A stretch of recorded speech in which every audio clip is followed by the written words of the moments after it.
여러분 안녕하세요. 목소리 잘 들리세요? 잠시만요.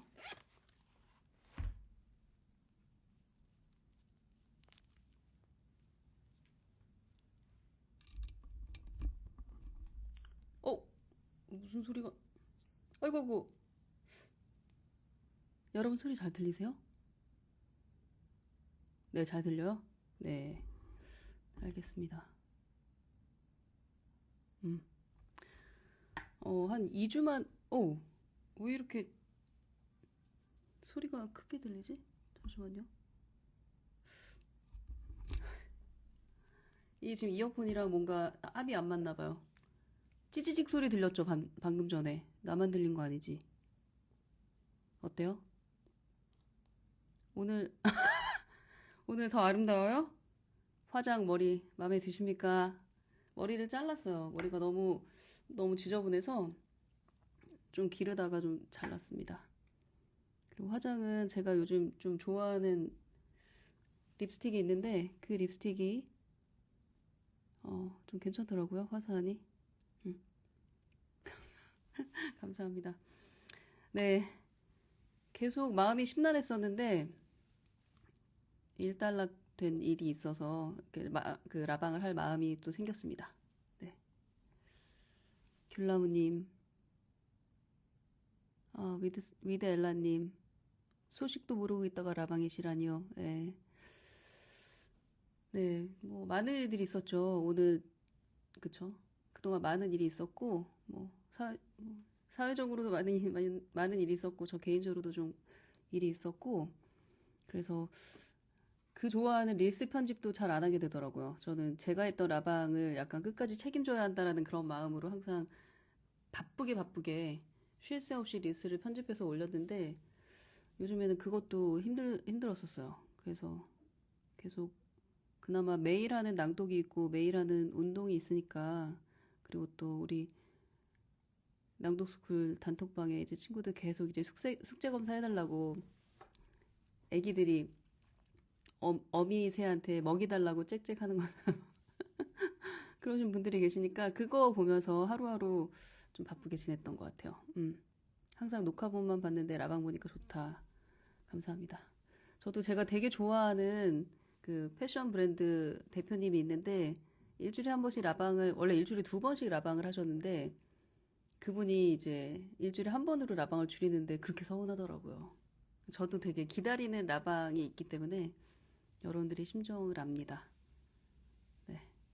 그래서 이번 주에도 라방을 할까 말까 하다가 2주 연속 라방을 안 하는 거 너무 좀 과하다. 가혹하다. 라는 생각이 들어서 라방을 켰고요. 이제 애들 겨울방학 시작했죠, 막. 겨울방학 시작했고, 그리고 나라도 그동안 어수선했지만, 또 독감이 유행이라서 아픈 친구들이 되게 많더라고요. 우리 달구 중에도 그렇고, 낭독스쿨 친구들 중에도 그렇고, 가족들이 온 가족이 독감에 걸려서 고생했다라는 분들도 계시고, 그, 그쵸. 그러던 와중에 저희 아들도 독감에 걸렸더라고요. 어제. 스키장을 갔다 왔는데 2박 3일 스키장을 갔다 왔는데 갔다 오면서 자기가 독감 걸린 거 알았다고 병원에 가서 독감 예방 주사 아니 독감 예방 주사가 아니라 독감 뭐죠? 주사 맞고 그리고 왔더라고요. 풀 영상 남겨주시면 라디오처럼 항상 들어요. 감사합니다. 난로가 보이지? 난로가 보이시죠? 이 난로가 너무 좋더라고요. 물론 여기 뭐 난방 잘 되긴 하는데 저는 온도를 한 21도? 20도로 해놓는 걸 좋아해요. 오늘 왜 이렇게 말이 안 나오냐? 요즘 잠을 잘 못 자가지고. 근데 이 난로를 갖다 놓으니까 또 색다른 맛이 있더라고요. 좋아요. 좋더라고요. 방 안 온도는 그렇게 높게 안 해놓고 부분적으로 따뜻하게 해놓으니까 껐다 켰다 할 수도 있고 너무 좋더라고요. 저는 이게. 21도를 안 해놓으세요? 저는 21도도 때로는 더워서 20.5도 이렇게 놓는데 방 안의 온도? 그리고 21도 넘어가면 얼굴이 되게 건조해져요. 그래서 저는 항상 겨울에 가습기 틀어놓고 그렇게 하고 있거든요. 그쵸? 20에서 21도가 적정선인 것 같아요. 쓰리브로님, 귤나무님 친구 아니야? 그쵸? 그 아이스하키 하는 친구. 독감 혈관 주사 맞으면 효과 좋아요? 타미플루 5일치 먹는 것보다 낫다. 아, 혈관 주사 맞았어요. 저희 아이도 수액이라고 표현하더라고요. 수액이 혈관 주사 맞죠? 그래서 그거 맞고 저는 또 오늘 출근을 해야 되니까 아침에 밥 다 해놓고 먹을 반찬 다 해놓고 그리고 왔습니다. 귤나무님은 24도래요? 24도 안 돼, 안 돼. 더워. 더워요. 음. 오늘 주제 뭐냐고요? 오늘 주제는, 저는 그거로 잡아왔어요.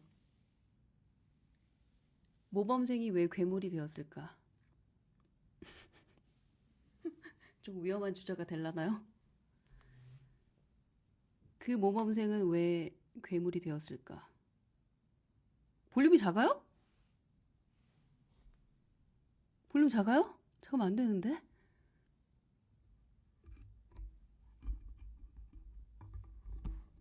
제 볼륨 작아요? 목소리 볼륨? 잠깐만.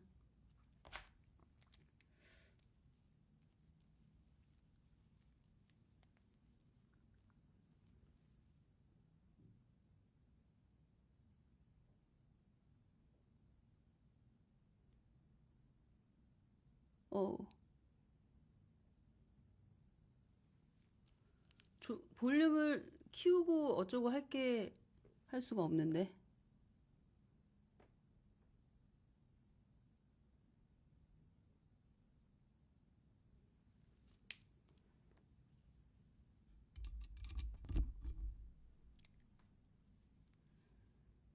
오늘은 볼륨이 작아요? 평소보다?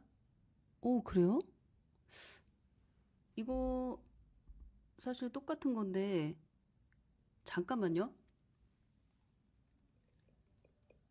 제 목소리 볼륨을 제가 한번 체크해 볼게요.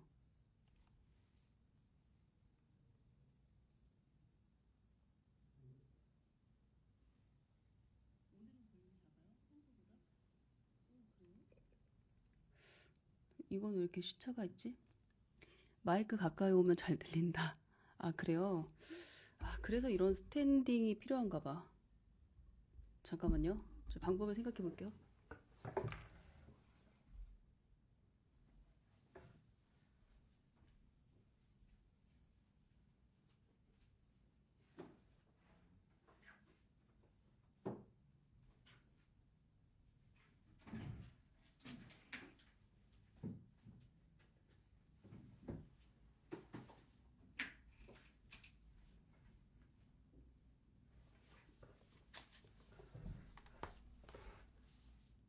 소리가 작다니까 당황했네요.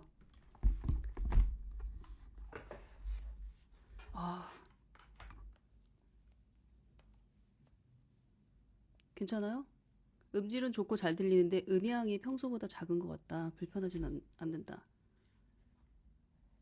지금은 어때요? 입에 가까이 있으니까 좀 크게 잘 들리죠? 왜 이렇게 지직 소리가 나지? 네. 지금 괜찮죠? 이제 좋아요? 이거를 위로 올려야 되는구나. 알겠습니다. 네네.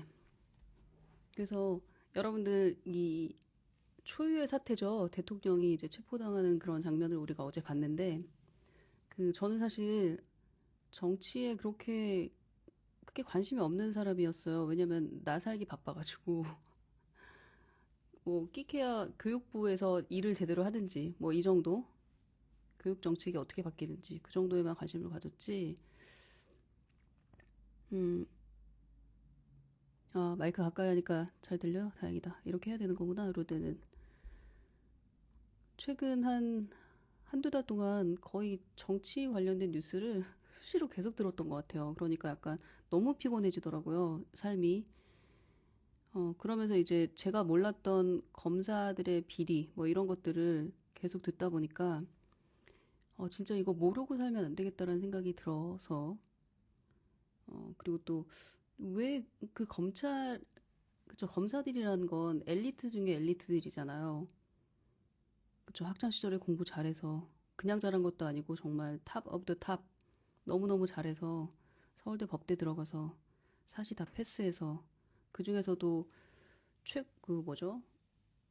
최고의 우등생이라는 사람들이 모인 집단인데, 왜 그렇게 이상한 세계로 변질이 되는가? 그쵸? 그런 생각을 하게 됐습니다. 우리가 제일 원하는 코스 아니에요? 맨날 반에서 1등, 전교에서 1등, 전국에서 1등에서 한 100등 안에 들어서 서울대 법대 가서 40패스해서 우리가 가장 원하는 그 아니 뭐죠? 문과라면 엘리트 코스라는 것을 밟은 사람들이 왜 그렇게 괴물로 바뀌는가? 권력을 잡고 나서는.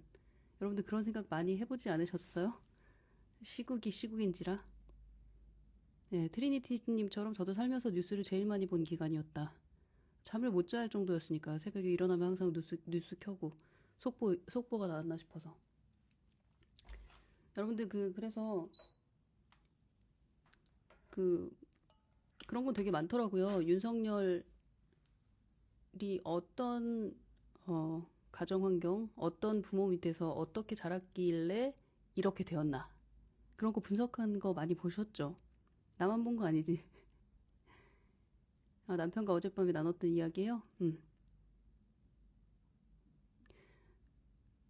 그쵸. 저도 일련의 사건들과 검찰의 무도함을 보니 아들 정말 제대로 키워야 하는구나라는 생각을 했다. 많은 국민들이 그런 생각을 했을 것 같아요. 많은 분들이. 어떻게 저런 괴물로 바뀌었을까? 그 모범생이. 여러분들의 분석은 어떠세요? 그, 한 심리학자가 분석한 게 되게 재밌던데, 그 심리학자분의 이름이 지금 기억이 안 나는데,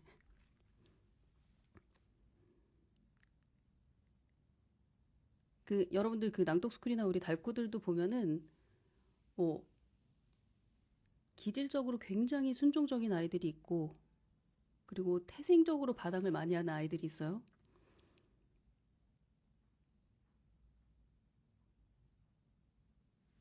근데 그게 단순히 기질 탓만 할 수 없는 것이 환경의 영향도 있거든요. 부모의 양육 방식도 영향을 안 줄 수가 없어요. 또 어떤 분은 그렇게 얘기하더라고요.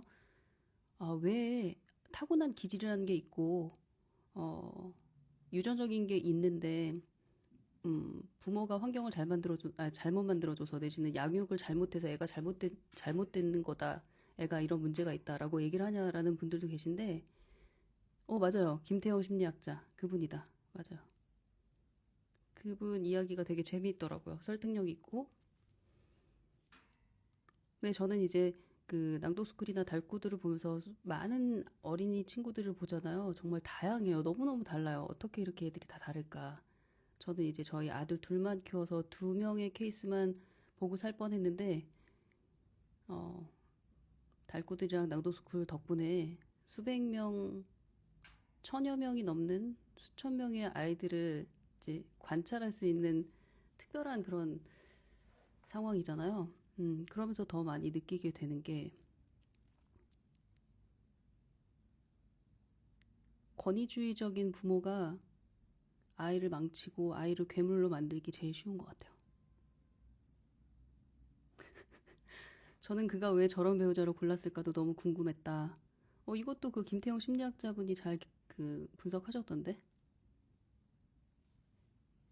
어렸을 때부터 약간 가짜 모범생으로 산 사람들 있잖아요. 그러니까 내가 이게 너무 궁금해서 계속 파헤치면서 공부를 하고 덕질을 하는 게 아니라, 우선 받아쓰기 만점 안 받아오면 엄마가 째려보고 짜증내고 아빠가 고무옷으로 막 때리고 너 왜 전교 1등 못했어? 막 이러니까 무서워서 공포심에 순종하고 공부를 열심히 했던 가짜 모범생들이 나중에 배우자를 만날 때 탈로가 난다고 하더라고요. 엉뚱한 사람을 찾는 거예요.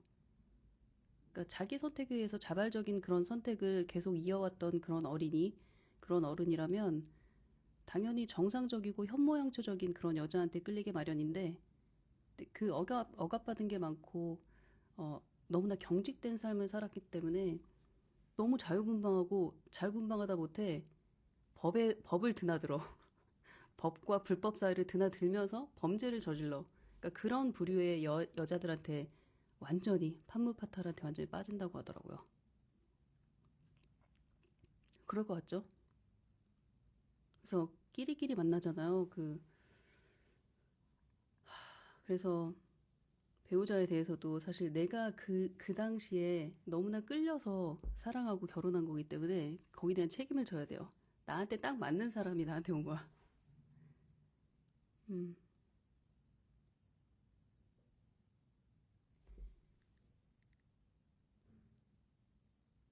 그 모범생이 누군지 지금 알았다고요? 한국 사회가 결과를 중요시해서 과정을 무시하니까 이 사단이 난 것 같다. 그쵸? 근데 결과만 중요시하고 과정을 중시하지 않는 건 비단 이 사회가 아니라 그 사회의 구성원인 우리도 그래요. 여러분도 당장 예를 들어서 내가 우리 아이한테 영어 소리 노출을 한 적이 거의 없어. 이제 초등학교 3학년인데 이제 노출하기 시작했어. 그러니까 과정이 아직 없었던 거잖아요. 그런데 결과를 보니까 영어를 한마디도 못 알아듣고 영어 읽지도 못하고 지금 난리가 났어. 그 결과가 형편없다고 애를 잡는 거예요. 근데 잡아야 될 사람이 누구예요? 말은 똑바로 해야죠. 그쵸? 정확히 말하자면 영어 소리 노출을 안 해준 엄마나 그 안 해준 그 세월 그걸 잡아야 되는 거야. 바로 잡아야 되는 거예요. 벌써 우리부터 그래요. 엄마인 우리부터. 과정은 무시하고 결과가 이 모양이니까 애한테 짜증을 내는 거예요. 과정이 없었던 걸 영어 소리 노출해준 과정이 없는데 내가 아이한테 잠자리에 장편 소설을 읽어준 과정이 없는데 어떻게 애가 500페이지짜리 장편 소설을 읽기를 바라냐는 거예요.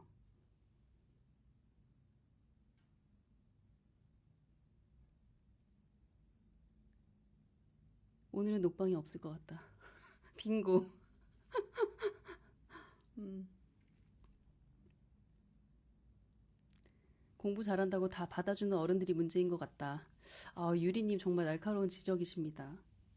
제가 어렸을 때 그걸 알았어요. 내가 공부만 하면 장땡이라는 거. 모든 것에서 다, 뭐죠? 용서받고 이해받는다라는 걸 알았어요. 저도 어렸을 때. 그 공부 잘하는 게 약간 유세가 된 거지. 그것도 좀, 그것이 갖는 부작용도 좀 있죠. 저도 돌고 돌아 애들을 키우면서 많이 인간 된 거지. 참 어렸을 때는 문제가 많았죠. 저도.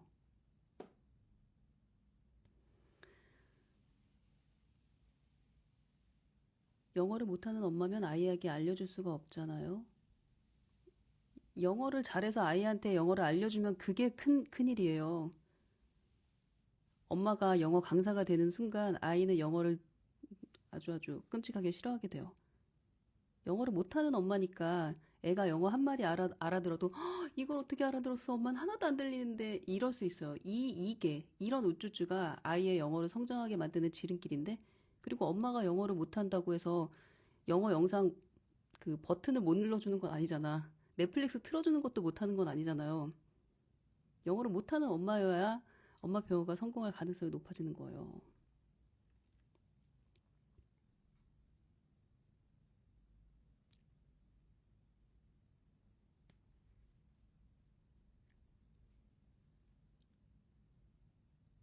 질문은 주제에 관련된 것만 해야 할까요? 분위기 봐서 잘 분위기를 타서 질문하시면 되죠. 블루벨님, 친구도 아들이 중학생인데 전교 1, 2등 하는 녀석들이 집에서 물건 때려 부시는 아이들 이야기 해주는데 정말 너무 끔찍하더라고요. 음.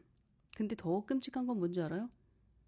그 중학생 아이가 전교 1등 하는 아이가 집에서 물건 때려 부셔도 전교 1, 2등 하니까 엄마가 아이고 야야 봐준다는 거. 그러니까 그 아이들이 점점 괴물이 되는 거겠죠.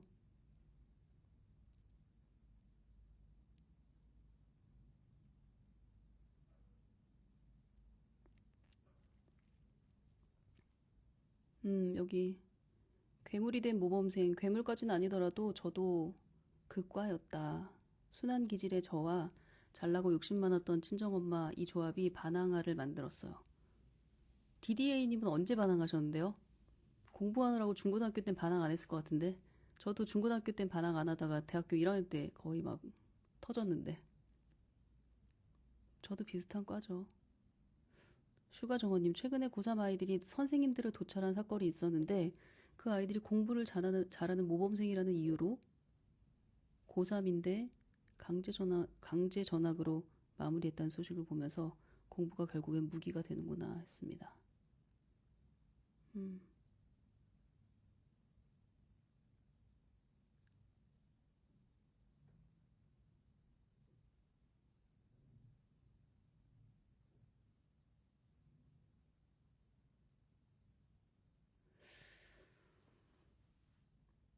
전교 1, 2등 하는 아들이라고 집안의 물건을 다 때려 부수는데 그걸 쩔쩔매면서 허용한 부모도 심각하고 괴물을 키워주는 거고요. 또 이렇게 우리가 보고 있는 그 사례처럼 대학생 아들을 콩서리 했다고 고무 옷으로 두들겨 팬 그 아빠. 그런 권위주의적이고 폭력적인 그 폭력이라는 게 단순히 이제 체벌을 하는 것도 포함되지만 언어적인 폭력, 무시하는 말. 너란 인간은 그거밖에 안 되냐? 뭐 이런 식으로 어, 언어로도 가혹하게 그렇게 하는 부모들이 많죠. 그런 부모 밑에서 순한 기질에 내지는 겁이 많은 그런 아이들은 정말 나중에 괴물이 되더라고요. 그쵸. 수능 만점 맞고 살인 저지른 그 의대생도 대표적인 사례다. 이런 괴물이 된 모범생이 치명적인 이유는 뭐냐면 자기 인생만 불행한 게 아니라 가족 그리고 사회 전체를 뒤흔들어 놓을 수 있다는 거예요. 그렇죠? 최근에 금쪽이에서 나온 내용이 뭐예요? 금쪽이를 안 봐서 모르겠네. 음. 그래서 애들이 기질이 다 다르고 너무너무 뭐죠? 부모도 양육 방식이라든가 뭐 부모의 그런 과거가 너무 다르기 때문에 뭐 이게 정답이다라고 말할 순 없지만 최악을 피하려면 아이의 뭐죠? 아이에게 강압적으로 뭔가를 강요하거나 나무라는 건 피해야 될 것 같아요.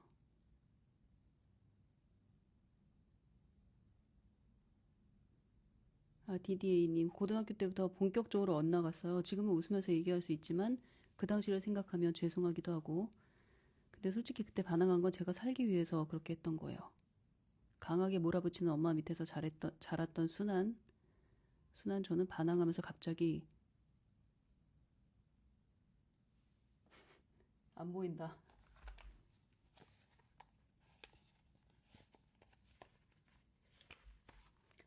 오타구나. 순했던 딸인데 강한 기질로 바뀌었다. 지금은 애 낳고 그래도 다시 잘 살고 있다. 음. 그러니까 이 DDA님 말에 우리가 좀 귀를 기울일 필요가 있는 게, 어, 엄마가 아무리 이렇게 약간 부당하게 강하게 몰아붙이고, 아이고, 말로 행동으로 그 학대를 하더라도 애가 만약에 반항을 하면 그건 건강한 거예요. 왜냐면 애가 막 난리 반항을 하면 우선 멈추게 되니까 그 어떤 부모도. 그래서 이게 뭐가 잘못된 거지? 라고 한번 생각을 하게 되잖아요. 그래서 우리 아이가 만약에 사사건건 반항해. 이것도 안 한다 그러고 저것도 안 한다 그래. 그럴 때는 오히려 육아가 수월한 거예요. 걔를 건강하게 키울 가능성이 좀 더 높아. 왜냐하면 얘가 그걸 솔직하게 표현한다는 것 자체가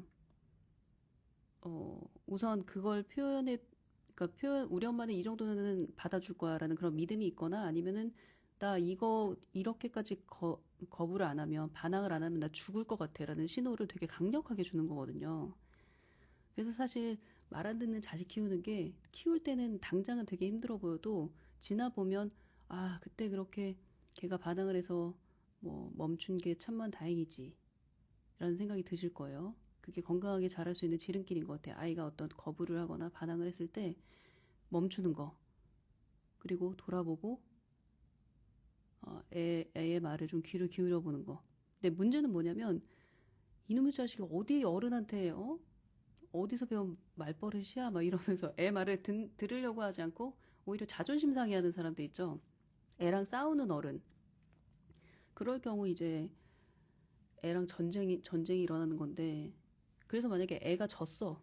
엄마가 이겼어. 근데 그게 이제 괴물을 키우는 본격적인 단계로 넘어가는 그런 시점인 것 같아요. 그 시점이.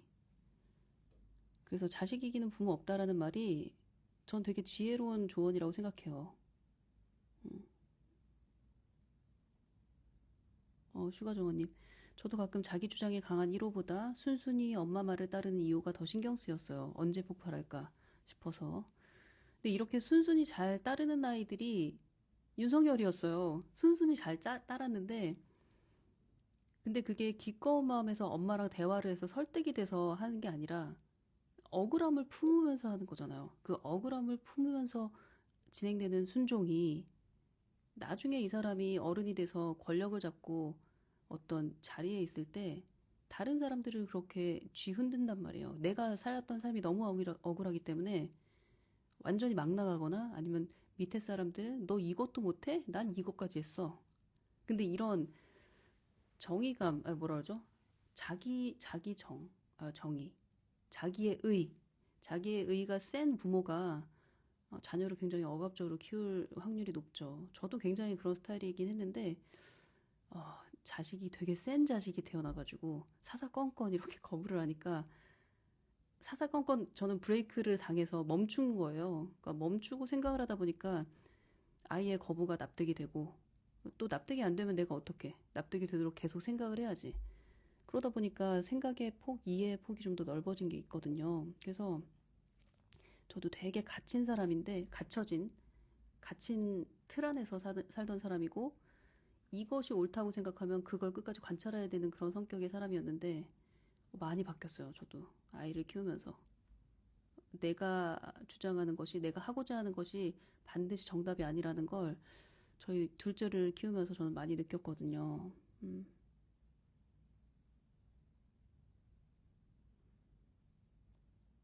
자식한테 져주는 게 그 아이의 색깔대로 건강하게 자랄 수 있는 어떤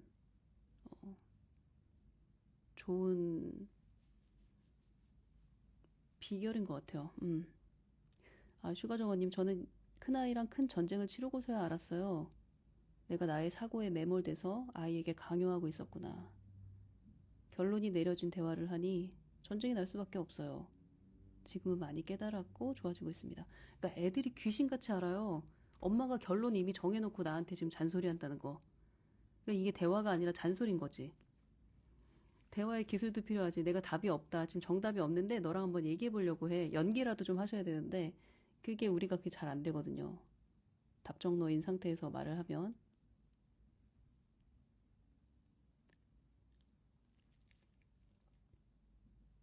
아이랑 말다툼, 방청소 때문에 아이랑 말다툼 하세요?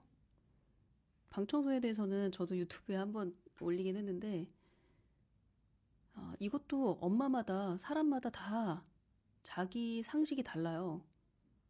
저 같은 경우에는 저는 그러니까 고등학교 3학년 때까지는 내가 방청소 기꺼이 해줘요. 음.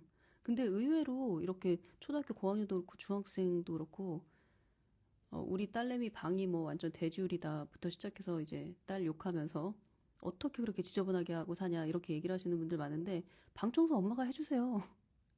애들 나중에 경제적으로 독립해서 집 밖으로 나가면 그땐 자기 방 자기 알아서 청소하겠지. 엄마가 항상 정갈하고 깨끗한 환경을 만들어줬으니까 그런 곳에서 살았던 애들은 자기가 배운 대로 본 대로 그렇게 깔끔하게 하고 살아요. 저는 이렇게 방청소로 말다툼하는 거 애랑 그리고 글씨체 똑바로 안 쓰냐 뭐 똑바로 다시 써 이런 거로 싸움하는 거는 제 상식에서는 이해가 안 돼요. 그거보다 더 중요한 것들이 많은데 왜 그런 사소한 거로 애를 잡고 서로 마음에 상처가 있는 거잖아요. 그리고 그 방청소 똑바로 해라라는 잔소리를 해서 얻을 게 뭐가 있어요? 얻을 건 딱 하나 있어요. 너는 방청소 제대로 안 하고 지저분한 애라는 정체성을 심어주는 것밖에 더해. 내가 차라리 호텔처럼 깔끔하게 청소하겠네. 그럼 애들도 너무 잘 알아요. 그리고 그 깔끔한 걸 계속 유지하려고 하지. 물론 뭐 그러다가도 어지럽히고 하고 그러긴 하지만.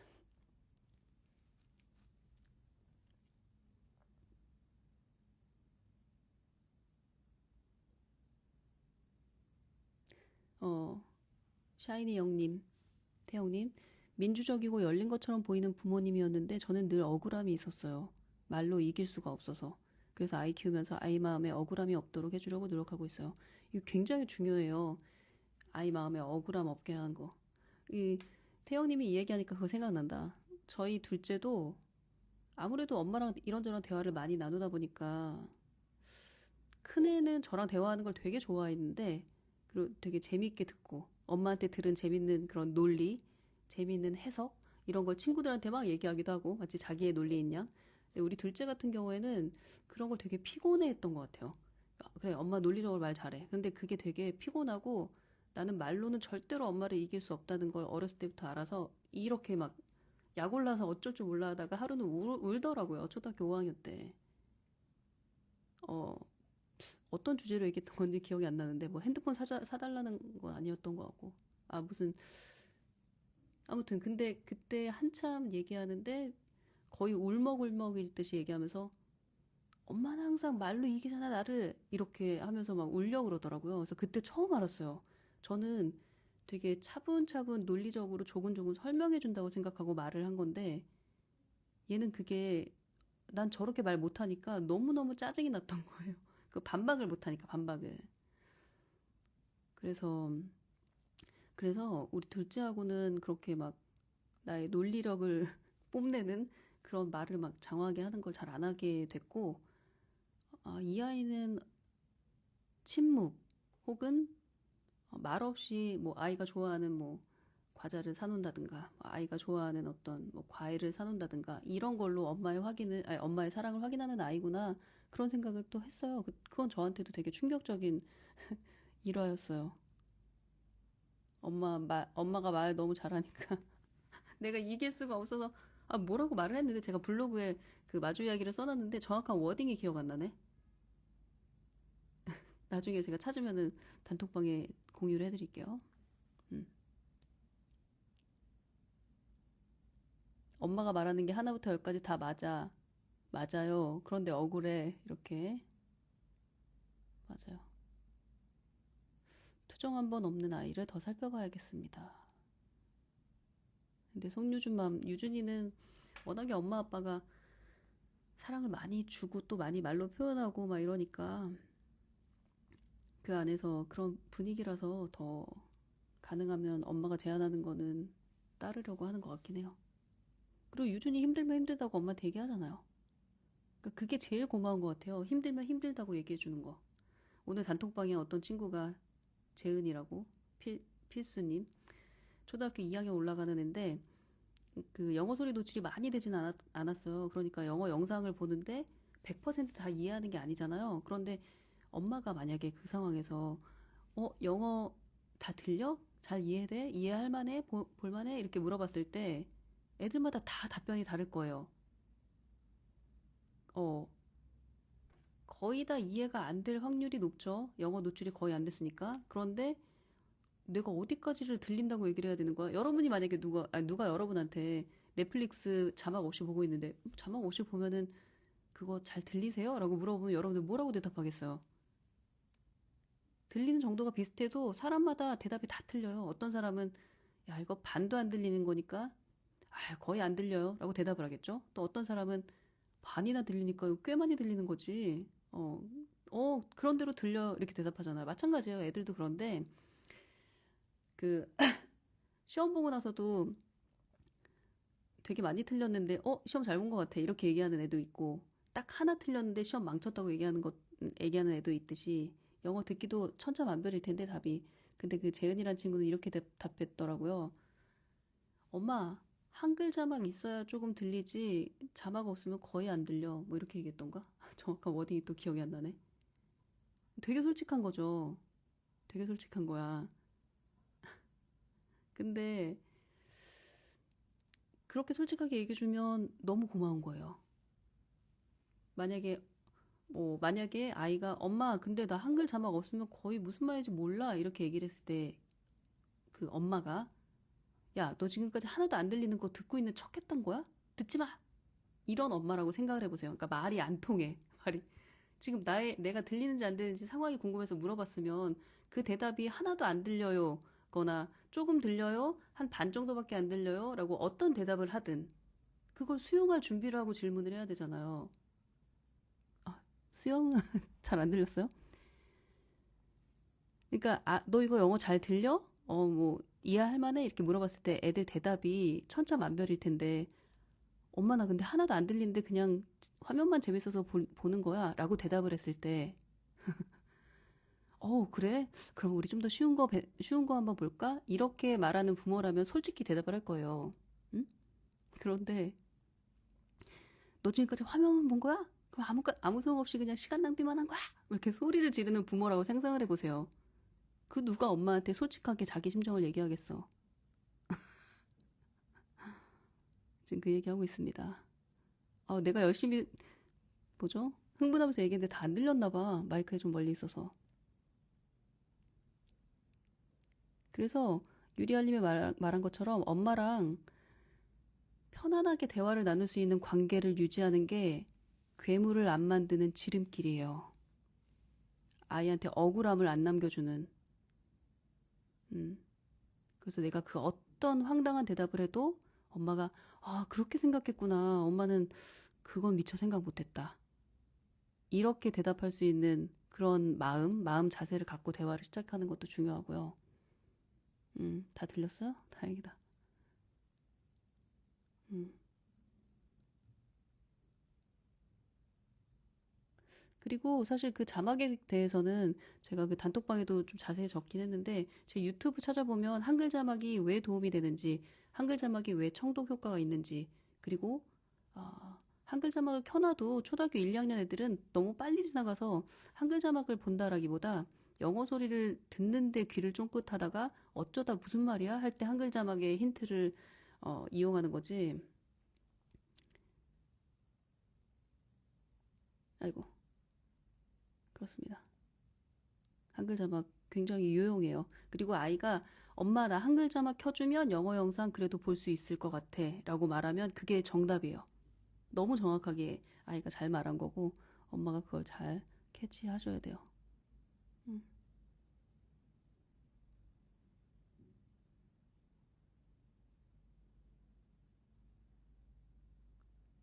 7살 딸 감성적이고 엄마 아빠 관심 많았는데 눈치 볼 때도 있는 것 같아서 신경 쓰인 요즘이에요. 그리고 엄마 아빠 눈치를 보는 건 저는 굉장히 좋게 봐요. 저희 아이들도 엄마 아빠 눈치 많이 봤고 솔직히 여러분도 여러분 남편 눈치 안 봐요? 여러분 남편은 여러분 눈치 안 봐요? 그게 얼마나 큰 사랑이고 배려인데 계속 마음을 쓴다는 거잖아요. 난 그거 너무 좋은데. 음.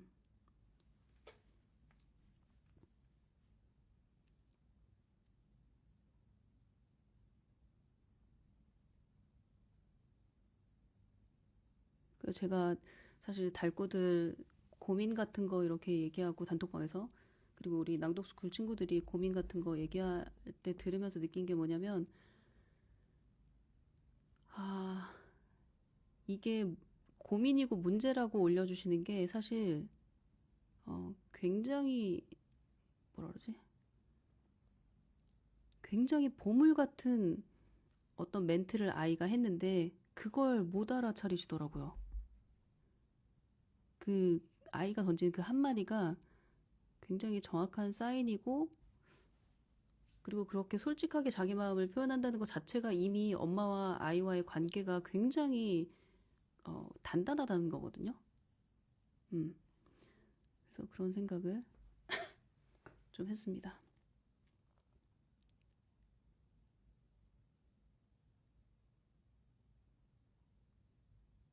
아이 눈치 보죠. 당연히 보죠. 말을 좀 정확히 해야 되나?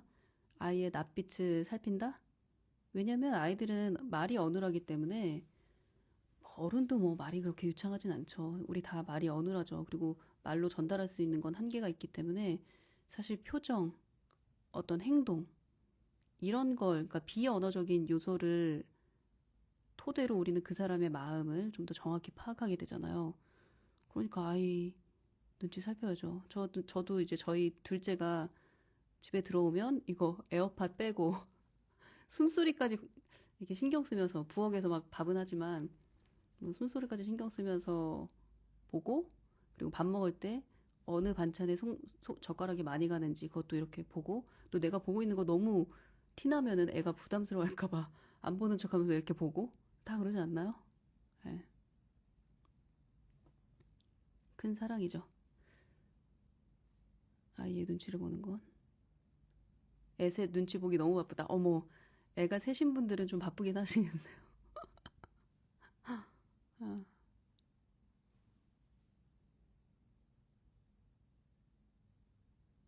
아, 이거 어제 아이가 치즈 비닐 좀 까줘라고 불렀는데 그 사이에 제가 다 까버려서 아이가 저한테 와서 막 우는데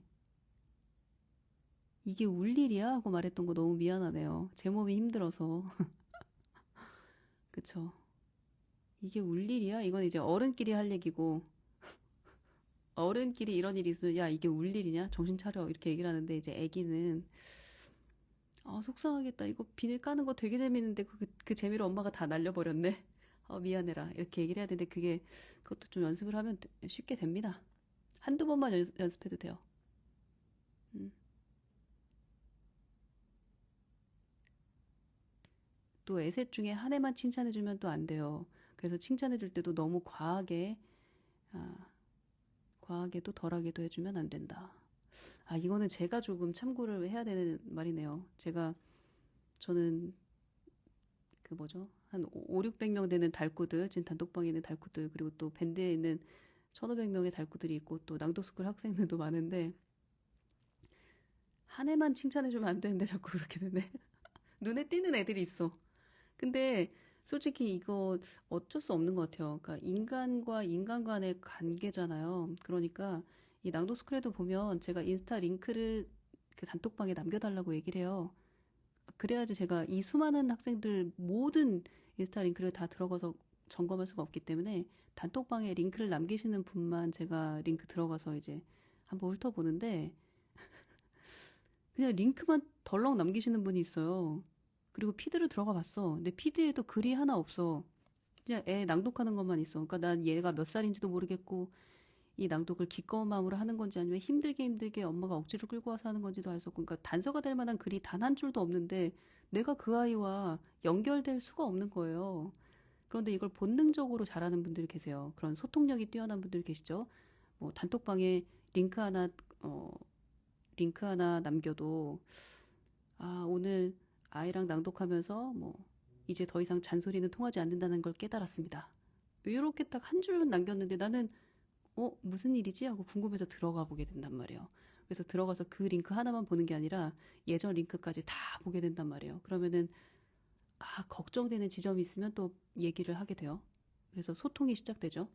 아니면은 엄마는 걱정하고 있는데 생각해보니까 애는 뜻밖의 너무 잘하고 있어. 그러면은 엄마가 캐치하지 못한 그 아이 목소리에서 느껴지는 행복감, 자신감, 그런 아주 생동감 넘치는 그런 바이브, 이걸 또 남겨주는 거죠, 댓글로.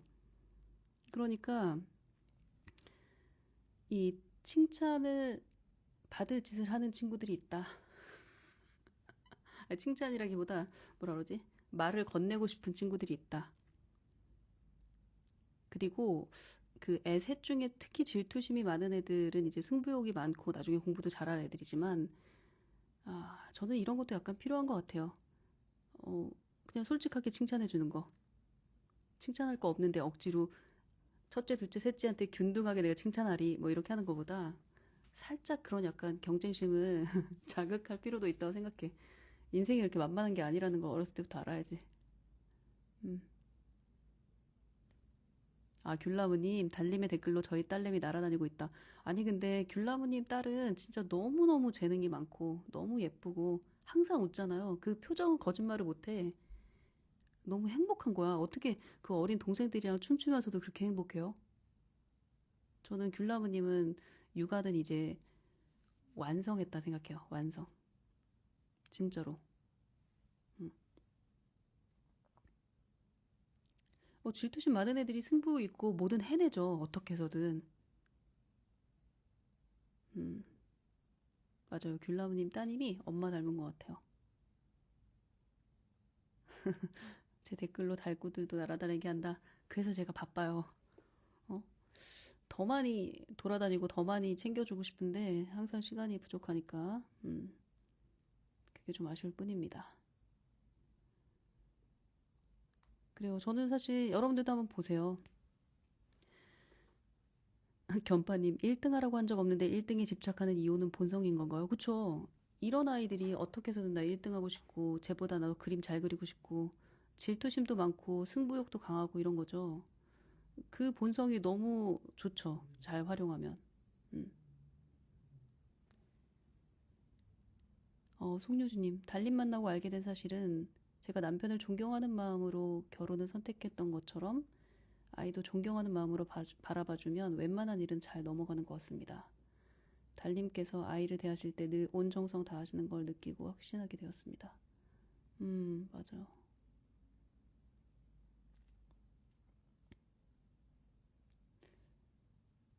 근데 제가 진짜 제가 칭찬을 되게 잘해요. 그걸 제가 어떻게 알았냐면 중고등학교 때 알았어요. 중학교 때 제 친구가 수진아 너는 내가 전혀 몰랐던 나의 장점을 너무 잘 알아줘서 그러니까 그것도 말로 표현해줘서 너무 고마워. 너무 신기해. 그리고 그런 얘기 많이 하긴 했었어.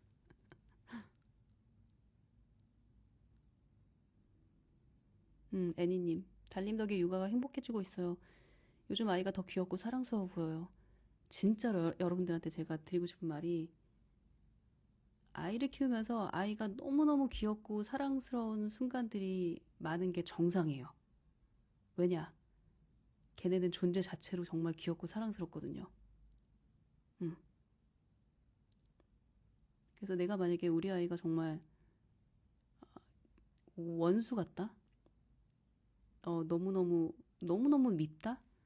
그러면 진짜 소름 끼치게 그 아이도 엄마를 너무너무 싫어하고 미워하고 원수처럼 볼 거예요. 이 너무나 상대적인 거야. 너무나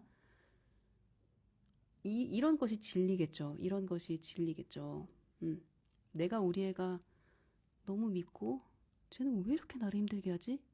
하면 100%그 딸도 그 아들도 엄마는 나를 왜 이렇게 힘들게 하지? 정말 지긋지긋하다 이렇게 생각한다라는 걸 여러분들은 소름 끼치게 인정하셔야 돼요.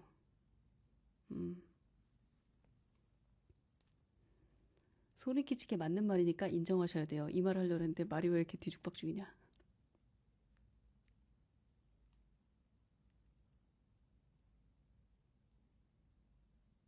아, 태영님 주제 토론할 때 답변 재촉 안 하고 멍 때리면서 기다리고 있는 거였는데 엄마가 참 잘 기다려준다고 제가 칭찬해서 찔렀어요? 그래서 이제는 진짜 기다려준다. 오. 근데 저도 다 겪은 거예요. 아, 지금 대충 하지 그냥 막 이런 식으로 저도 막 아, 언제까지 이렇게 시간 끌 거야. 다 겪었던 거기 때문에 처음에는 이제 연기를 하는 거죠. 기다리는 척. 그래. 마음 넓은 척. 근데 이제 그 연기를 하다 보면 또 기다리는 게 좀 그렇게 어렵지 않은 시점이 오더라고요. 유리알님. 저도 달님 덕분에 어제 시온이랑 낭독스쿨 만 2년 동안 보낸 이야기 나누면서 시온이한테 엄마 육아 실력이 많이 늘었어. 라는 칭찬받. 여러분들 그거 아세요? 초등학교 4, 5, 6학년은 엄마도 보여요. 뭐라 그러지?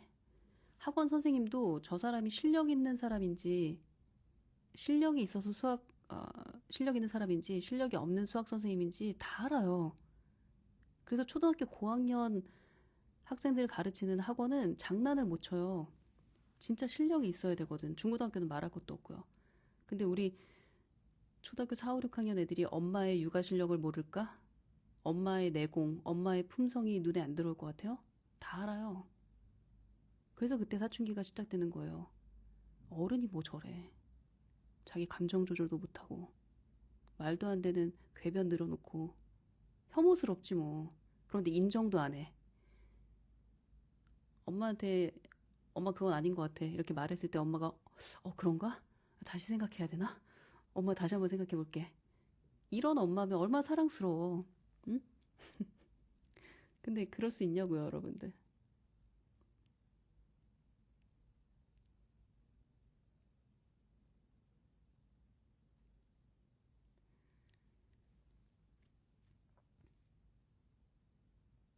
달님의 아이를 바라보는 마음, 가엾다, 애쓴다, 고생한다. 이 말씀을 늘 새기고 있다. 근데 알아요, 그거? 이 말은 저 자신한테도 늘 해줘야 되는 말이에요. 여러분들 자신한테 그렇게 얘기해 본 적 있으세요? 난 되게 자주 얘기하는데. 내가 내 자신한테, 아, 너 애쓴다. 너무 고생 많았다, 요즘. 가엾다. 이런 얘기 자기 자신한테 해보신 적 있으세요?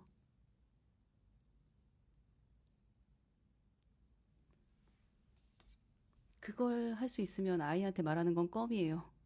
반대로 아이한테 말하다 보면 나한테도 말할 수 있을 수도 있어요. 음. 그래요. 너무 오랜만에 갑작스럽게 라방을 켰는데 이렇게 함께 해주신 분들 너무 감사하고요. 다음 주에 또 어, 다른 주제를 가지고 얘기를 나눠보도록 하겠습니다. 그래요, 여러분. 바로 셀프 쓰담쓰담 하셨다. 좋습니다. 바로 실천하세요. 네, 여기서 마칠게요. 감사합니다.